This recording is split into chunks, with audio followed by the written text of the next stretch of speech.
বাইরে হচ্ছে প্রচুর বৃষ্টি। বাড়িতে এক ফালি লাউ ছিল, আজ বানাচ্ছি তাই খিচুড়ি। দেখুন এগুলো একেবারে টাটকা তুলে এনে দিয়েছে বাগান থেকে। অফিসের বাগানে গাজর কিছু ছিল, সেখান থেকে এটা তুলে এনে দিয়েছে। এদিকে বন্ধুরা মশলাটা খিচুড়ির জন্য আমি রেডি করে নিচ্ছি। গাজরটাও ভেজে দিয়ে নিয়েছি, এবার বাদামগুলো দিয়ে নিচ্ছি। আমার খিচুড়ি একেবারে রেডি। শেষে ঘি আর শাহি গরম মশলা খুব ভালোভাবে গলিয়ে নিয়েছি, এটা এবার সবটাতে মিশিয়ে নেব, ব্যাস।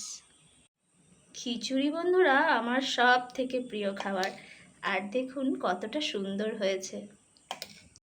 এই খিচুড়ি করতে আমি একেবারেই পারতাম না, সমস্ত রেসিপিটাই বোন শিখিয়েছে। আমাদের বাড়িতে কোজাগরী লক্ষ্মী পুজো হয়, আর সেখানেই ভোগ রান্না করে আমার বোন, ওর কাছ থেকেই শিখেছি। আর খিচুড়ির জন্য সাথে আজকে বানিয়েছি আলু পোস্ত, আর বানিয়েছি পাঁপড় ভাজা। খিচুড়ি, আলু পোস্ত আর পাঁপড় ভাজা, তাই।